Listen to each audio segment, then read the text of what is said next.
അതുകൊണ്ട് എനിക്ക് ഏറ്റവും അധികം സന്തോഷം ഇത് ചെയ്യാൻ സാധിച്ചില്ലെങ്കിൽ എന്റെ അമ്മ ഇപ്പൊ വീഡിയോയിൽ ആദ്യമായിട്ടാണ് എന്റെ അമ്മ ഒരു വീഡിയോയിൽ വരുന്നത്. അമ്മ ഇപ്പോൾ അറിഞ്ഞിട്ടുണ്ടാവില്ല വീഡിയോ എടുത്തത്.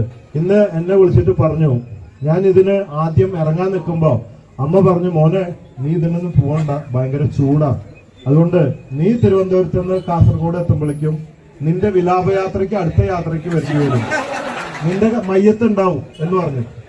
പിന്നെ ഞാൻ ഈ വെയിലത്തൊക്കെ ഓടിയിട്ടുള്ളതല്ലേ, ഞാൻ പറഞ്ഞൊന്നും സാരില്ല, അങ്ങനെ അമ്മയുടെ സമ്മതം ഇല്ലാണ്ട് ഇറങ്ങി. അത് കഴിഞ്ഞിട്ട് ഇന്ന് രാവിലെ എന്നെ വിളിച്ചിട്ട് പറഞ്ഞു, ഞാൻ തൃശ്ശൂരായിരുന്നു, വാ മോനെ നീ ഒന്നും കൂടി വീട്ടിലേക്ക് വാന്ന് പറഞ്ഞു. അപ്പൊ ഉറപ്പായി ചീത്ത പറയാൻ തന്നെയാണ് ഉറപ്പായി. ചെന്ന് കഴിഞ്ഞപ്പോ എന്നെ ഞെട്ടിച്ചു. എന്നെ വെച്ചിട്ട് പറഞ്ഞു,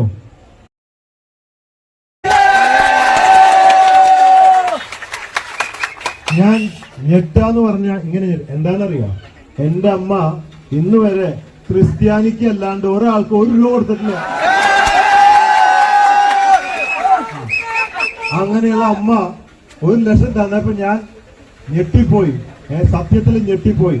അതാണ് കാലം മാറ്റിമറിക്കും അറിവിലൂടെ. ഇന്ന് എന്റെ അമ്മയ്ക്ക് ക്രിസ്ത്യാനിയും മുസ്ലിമും ഹിന്ദുക്കെ ഒരുപോലെയാണ്. ഞാൻ എന്റെ അമ്മോട് ചോദിച്ചു, അമ്മ എന്തെത്ര വലിയ മാറ്റം, ഇത്ര വർഷമായിട്ട് കാണാത്തൊരു മാറ്റം. മോനെ നിന്റെ പ്രവർത്തനം കണ്ടപ്പോ, പിന്നെ ആ വീട്ടിലെ ഉമ്മയുടെ കരച്ചിൽ കണ്ടപ്പോ, ഞാനൊരു അമ്മയല്ലേ, നീ ജയിലിലായിരുന്നെങ്കിൽ ഞാൻ എങ്ങനെ കരയുമായിരുന്നു. സത്യത്തില് ഞാൻ അവിടെ ഒരു നിമിഷം കരഞ്ഞുപോയി. അമ്മ ആ ഉമ്മയുടെ വേദന, അമ്മ ഈ 9 മാസം നമ്മള് നോവിൽ പെറ്റ് വളർത്തി മക്കളെ വലുതാക്കി പ്രതീക്ഷയിൽ വയസ്സാം കാലത്ത് നമുക്കൊരു സഹായമാവുന്ന സമയത്ത് 18 വർഷം ജയിലിൽ കിടക്കുമ്പോ തൂക്കിക്കൊല്ലാൻ പോകുമ്പോഴുള്ള ആ വേദന അത് പറഞ്ഞറിയിക്കാൻ പറ്റില്ല. ഇന്ന് രാവിലെ അമ്മയുടെ അനുഗ്രഹം വാങ്ങിയിട്ട്, എന്നിട്ട് അമ്മയ്ക്ക് ഈ സോഷ്യൽ മീഡിയ ഒന്നും അറിയില്ല, ഫോൺ നോക്കാനും അറിയില്ല, ഒന്നും അറിയില്ല. അതുകൊണ്ട് ഈ ലോകമായിട്ടൊരു ബന്ധമില്ല. 9ാം ക്ലാസ് പഠിച്ച ഒരു പഴയ തറവാട്ടുകാരിയാണ്. അപ്പോഴും അമ്മ അറിയാണ്ട് അവിടുന്ന് ഫോണിലൊരു വീഡിയോ എടുത്തു. അത് ഇന്ന് വൈറലായി, 10-20 ലക്ഷം ആൾക്കാർ കണ്ടു. അമ്മ ഇപ്പോഴും അറിഞ്ഞിട്ടില്ല ഇങ്ങനെ ഒരു വീഡിയോ വൈറലായി കഴിഞ്ഞത്. അപ്പോ ആ ഉമ്മയുടെ വേദന എന്താന്ന് അവർക്കേ അറിയുള്ളൂ. എനിക്ക് അറിയാന്ന് പറഞ്ഞാലും അത് അപ്പനറിയില്ല. അപ്പൻ 1 മണിക്കൂർ കഴിഞ്ഞ് എനിക്ക് പോകും, മക്കൾക്കും അറിയില്ല. പക്ഷേ 9 മാസം പോറ്റി വളർത്ത അമ്മയ്ക്ക് അറിയുള്ളൂ. അതുകൊണ്ട് ഇതില് സന്തോഷമായി എനിക്കും.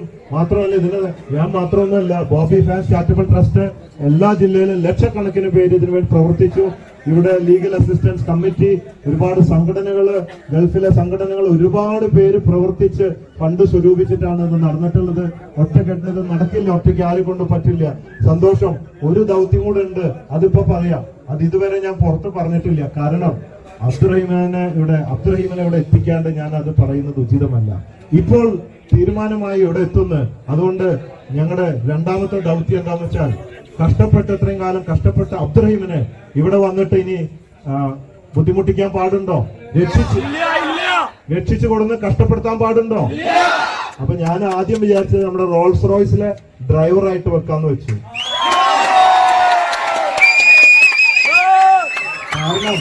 കാരണം 18 വർഷം മുമ്പ് ഗൾഫിലൊക്കെ പോകുമ്പോഴേ ഞാനായാലും ആരായാലും പോകുമ്പോ ഇവിടെ ഇല്ലാത്ത ഫോറിൻ വണ്ടികളൊക്കെ അവിടെ പോയി ഓടിക്കാൻ ഒരു മോഹം ഉണ്ടാവും എല്ലാവർക്കും. എനിക്കും ചെറുപ്പത്തിലുണ്ടായിരുന്നു.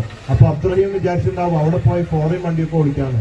അപ്പൊ അബ്ദുറഹീം ഇവിടെ റോൾസ് റോയ്സ് ഓടിക്കിട്ട് അങ്ങോട്ട് പോകണ്ടാന്ന് തീരുമാനിച്ചു.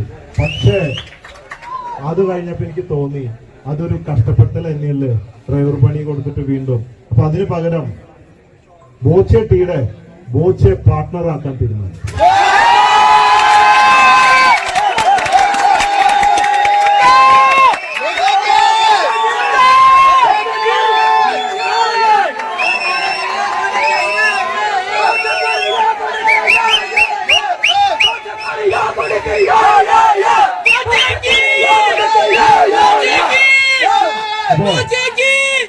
അപ്പൊ ഞാന് ഈ ബോച്ചെ ഫാൻസ് ചാരിറ്റബിൾ ട്രസ്റ്റ് 1 കോടി കൊടുത്തെങ്കിലും എനിക്കൊരു സംശയം ഉണ്ടായിരുന്നു. കുറച്ചു ദിവസം മുമ്പ് ഇത് എത്തുമോ എന്നൊരു ഡൗട്ട് ഉണ്ടായിരുന്നു. അപ്പോ കുറച്ചും കൂടെ ഫണ്ട് സ്വരൂപിക്കാൻ വേണ്ടി ഞാൻ എന്ത് ചെയ്തു, ഈ മാസം അവസാനം ലോഞ്ച് ചെയ്യാൻ വെച്ച ബോച്ചെ ടീം ഞാന് ഈ 15-ാം തീയതി ഓൺലൈൻ മാത്രം പെട്ടെന്ന് അതിന്റെ ഇതൊക്കെ സെറ്റാക്കിയിട്ട് സോഫ്റ്റ്വെയർ ഒക്കെ സെറ്റാക്കിയിട്ട് ബോച്ചേറ്റി ലക്കി ഡ്രോ ടിക്കറ്റ് ചാലഞ്ച് വെച്ചിട്ട് അതിലൂടെ എത്ര എമൗണ്ട് വന്നാലും അതും കൂടെ നമുക്ക് അബ്ദുറഹീം ഫണ്ടിന് കൊടുത്തിട്ട് ചെയ്യാന്നുള്ളൊരു പ്ലാൻ ഉണ്ടായിരുന്നു. അപ്പോ ആ ഫണ്ടിന്റെ ആവശ്യം വന്നില്ല. പക്ഷേ അപ്പൊ നമ്മുടെ സ്റ്റാഫൊക്കെ പറഞ്ഞു അപ്പൊ അപ്പൊ എല്ലാവരും പറഞ്ഞു നമുക്ക് ഈ ചാലഞ്ചിൽ നിന്ന് ഫണ്ടൊക്കെ ആയില്ല, ഇനിയിപ്പോ നമ്മൾ ഇനിയൊരു ഫണ്ട് കൊടുക്കേണ്ട ആവശ്യമില്ല. അപ്പൊ പക്ഷെ എന്റെ മനസ്സ് പറഞ്ഞു ഒരു ചാലഞ്ച് വെച്ച് ആ ഫണ്ട് ചാരിറ്റിക്ക് ഉപയോഗിക്കാൻ വെച്ചത് അതെടുത്തിട്ട് ഞാൻ വീണ്ടും ബിസിനസ് ആക്കി മാറ്റി ആ കാശ് ഞാൻ എടുക്കണ്ട, അത് എത്ര കോടിയാണെങ്കിലും എന്നുള്ള ഒരു തീരുമാനം കൊണ്ട് മറ്റൊരു തീരുമാനത്തിലേക്ക് എത്തിയത് എങ്ങനെയാണ്, 15-ാം തീയതി എല്ലാവർക്കും ഈ 40 രൂപയുടെ ബോച്ചേട്ടി ടിക്കറ്റ് വാങ്ങാം. ഓരോ പാക്കറ്റ് ബോച്ചേട്ടി വാങ്ങുമ്പോഴും ഒരു ലക്കി ഡ്രോ ടിക്കറ്റ് കിട്ടും. ദിവസേന രാത്രി ഇതിന്റെ പ്രോത്സാഹനമായിട്ട് മാക്സിമം വിറ്റ് കാശ് വന്നിട്ട് ഈ ചാരിറ്റി പ്രവർത്തനത്തിൽ വരാൻ വേണ്ടിയിട്ട് ഓരോ പാക്കറ്റ് ചായപ്പൊടി വാങ്ങുമ്പോഴും ഈ ലക്കി ഡ്രോ കൂപ്പൺ കിട്ടുകയും രാത്രി എല്ലാ ദിവസവും 10:30 ഒരു നറുക്കെടുപ്പിലൂടെ എല്ലാ ദിവസവും ഒരു ഭാഗ്യവാന് 10 ലക്ഷം രൂപയും 15,000 പേർക്ക് ക്യാഷ് പ്രൈസുകളും നൽകുന്ന ഒരു പദ്ധതിയാണ്. അതുവഴി കിട്ടുന്ന സംഖ്യ വെച്ചിട്ട് നമുക്ക് അബ്ദുറഹീമിന് ഒരു കടയിട്ട് ബിസിനസ് ചെയ്ത് കൊടുക്കാം. ഈ നാട്ടിൽ വേണോ എവിടെ വേണമെന്ന് അബ്ദുറഹീം വന്നിട്ട് തീരുമാനിക്കട്ടെ. അത് നമുക്ക് എല്ലാവർക്കും കൂടെ സപ്പോർട്ട് ചെയ്ത് കൊടുക്കാം. അപ്പോ ദൗത്യം ഒന്ന് കഴിഞ്ഞു. ഈ രണ്ടാമത്തെ ദൗത്യത്തില് നിങ്ങൾ എല്ലാവരും 40 രൂപയുടെ ചായപ്പൊടി 1, 10, 100 എത്രയാണെന്ന് വെച്ചാൽ വാങ്ങിയിട്ട് നിങ്ങൾ ഈ ചലഞ്ചിൽ പങ്കെടുക്കുക. അത് bochetti.com ഓൺലൈനിലാണ് ഇപ്പൊ 15-ാം തീയതി തൊട്ട് കിട്ടുക. 30-ാം തീയതി തൊട്ടിട്ട് എല്ലാ സൂപ്പർ മാർക്കറ്റുകളും ഇത് ലഭ്യമാണ്. ഇപ്പൊ എല്ലാവരും പങ്കെടുത്ത് വിജയിപ്പിക്കുക.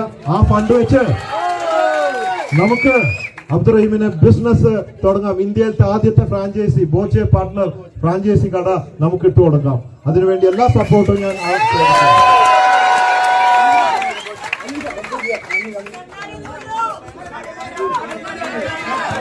ഒരു മിനിറ്റ് നിങ്ങൾക്ക് ബോച്ചേറ്റി ആവശ്യത്തിന് വാങ്ങാം, എത്ര വേണേലും വാങ്ങിച്ചു വെക്കാം. ഇന്ന് നമ്മുടെ ഒരു സഹോദരൻ 1 ലക്ഷം രൂപയുടെ ടീയാണ് വാങ്ങിച്ചത്. ഇത് അനീഷാണ് ബോച്ചേന്റെ